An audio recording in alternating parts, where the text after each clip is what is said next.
Episode sebelumnya, Dohee hampir saja terluka kalau bukan berkat Guwon. Guwon melindungi Dohee dari semprotan zat berbahaya. Luka bakar di badan Guwon pun perlahan sembuh ketika ia memegang tangan Dohee. Guwon mengaku kalau dirinya adalah seorang iblis. Dohee masih saja tidak percaya dengan perkataan Guwon. Tapi yang Dohee ketahui, Guwon memerlukan salib yang ada di tangannya. Dan Dohee membutuhkan seseorang yang dapat melindunginya. Mereka sedang berada di posisi saling membutuhkan. Melihat Guwon memiliki kekuatan supranatural, Dohee menawarkan kepada Guwon untuk menjadi pengawalnya. Guwon tentu bersikeras nolak, karena ia merasa menjadi pengawal manusia adalah pekerjaan yang diremehkan. Tetapi kelakuannya tidak berkata demikian. Sesampai di rumah Dohee, Guwon langsung turun dari mobil dan mengantar Dohee sampai di depan rumah. Ternyata pria pembunuh diam-diam mengikuti Dohee dari belakang. Tiba di rumah, Guwon sedang curhat dengan pelayan. Tiba-tiba, ia kecium bau kebakar. Jarinya mulai kebakar dong. Ternyata, pembakaran spontan telah mulai terjadi. Guwon harus segera membuat kontrak, kalau tidak, ia akan musnah terbakar. Ia segera menghubungi Dohee dan memutuskan untuk menjadi pengawalnya. Guwon membawa Dohee ke atas gedung tinggi, karena di sini adalah tempat terbaik untuk mencari mangsanya. Akhirnya, ia mendapatkan mangsa selanjutnya. Anak ini sedang sakit parah. Guwon mengeluarkan kekuatannya dan menawarkan kontrak dengan seorang ibu. Karena sudah tidak ada waktu lagi, Guwon menyuruh ibu ini membuat keputusan.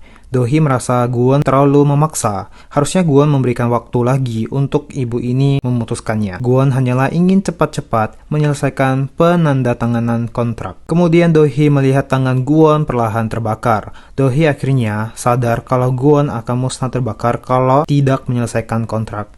Di waktu yang sama, ibu ini demi anaknya memutuskan untuk menandatangani kontrak. Dohee merasa Guwon hanyalah memanfaatkan keputusan dan kemalangan manusia, dan bertanya, apakah anak itu bisa bahagia kalau tahu umurnya bertambah karena pengorbanan orang dicintai. Guwon merasa tidak ada salahnya, karena manusia juga memanfaatkan kekuatannya. Dohee merasa kesal dan pergi.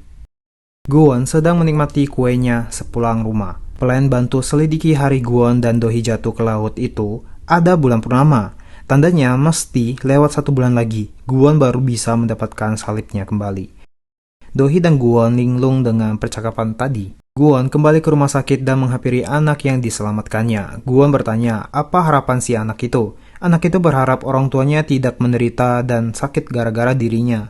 Guwon seketika tidak mengerti sebenarnya apa sih maunya manusia ini. Di sisi lain, Dohee juga tidak sengaja bertemu dengan anak itu. Dohee melihat anak itu dan ibunya terlihat bahagia ketika meniup lilin ulang tahun.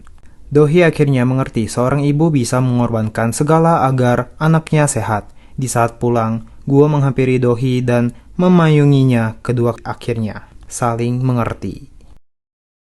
Guwon balik menjadi pengawal Dohee. Dohee merasa penasaran kenapa Guwon bisa menjadi iblis. Guwon bercerita, tadinya ia juga seorang manusia. Tapi tiba-tiba Dohee mendapatkan pesan dari Nyonya Ju yang berisi ia pamit dulu dan ia sayang sama Dohee. Dohee merasa aneh dengan pesan Nyonya Ju. Dohee beberapa kali mencoba menghubungi Nyonya Ju, tetapi tidak diangkat. Dohee kemudian mampir ke tempat Nyonya Ju. Nyonya Ju terlihat duduk di samping pohon. Ternyata ketika Dohee mendekatinya, Nyonya Ju telah meninggoy. Dohee menangis parah karena ia telah kehilangan satu-satunya orang terdekatnya. Di hari pemakaman, Seok-hyun memberitahu Dohee bahwa Nyonya Ju tiba-tiba membentuk tim audit perusahaannya sebelum ia meninggoy, dan tim auditnya telah dihapus. Di hari pemakaman ini, semua direksi pada mencari muka ke anak sulung Nyonya Ju, dan anak cewek kedua Nyonya Ju menyindir bahwa Dohee berasal dari keluarga Ju, ia hanyalah anak angkat. Dohee melihat kondisi sekarang sama sekali tidak terlihat seperti hari pemakaman, malah seperti pesta. Semuanya pada bercerita sambil tertawa, ada juga anak-anak yang lagi bermain. Dohee sedih dan pergi ke kebun Nyonya Ju. Dohee membayangkan seketika Nyonya Ju masih ada di kebun itu. Dohee tidak percaya bahwa Nyonya Ju meninggoy dengan begitu saja. Di saat itu, cucu Nyonya Ju datang ke kebun itu merokok. Dohee memperingatinya bahwa Nyonya Ju tidak suka dengan bau rokok. Cucu itu dengan arogan membalas bahwa semua harta Nyonya Ju akan diturunkan ke ayahnya dan akan berakhir di tangannya, dan ia melanjutkan merokok. Dohee kesal dengan kelakuannya dan mencabut rokok dari mulutnya. Tiba-tiba Guwon datang dengan membawa alkohol. Guwon juga tidak senang dengan kelakuan cucu itu. Ia memegang tangan Do-hee dan mengeluarkan kekuatannya. Cucu itu pun seketika menabrak pintu. Setelah cucu itu pergi, Guwon menemani Do-hee dan membuka hatinya. Ia mengubah baju Do-hee menjadi putih agar Nyonya Ju langsung bisa mengenalinya di antara semua orang yang dipakai baju hitam. Tak lama kemudian, seekor kupu-kupu melayang ke arah Do-hee dan berhenti di tangannya. Do-hee sadar sepertinya kupu-kupu ini merupakan Nyonya Ju yang datang mencarinya.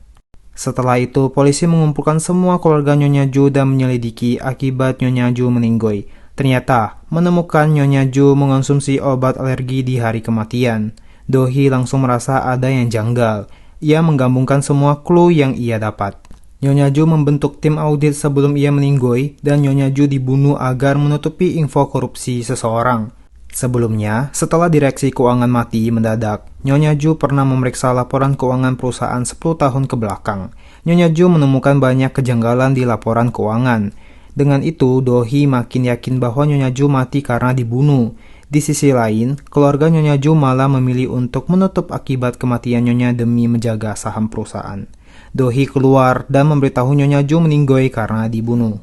Keluarga Ju sama sekali tidak ada yang menghiraukan perkataan Do-hee. Anak sulung Nyonya Ju malah memanggil security untuk menahan Do-hee. Pengacara pun mengumumkan surat wasiat Nyonya Ju. Nyonya Ju mendonasikan seluruh hartanya berupa properti dan uang tunai.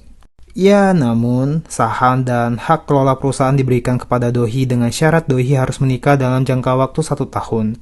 Keluarga Nyonya Ju pada tidak bisa menerima saham semuanya diberikan pada Do-hee. Do-hee memutuskan untuk menerima semuanya dan menyelidiki kematian Nyonya Ju. Do-hee berjalan ke arah Guwon dan melamarnya. 나랑 해요. 결혼.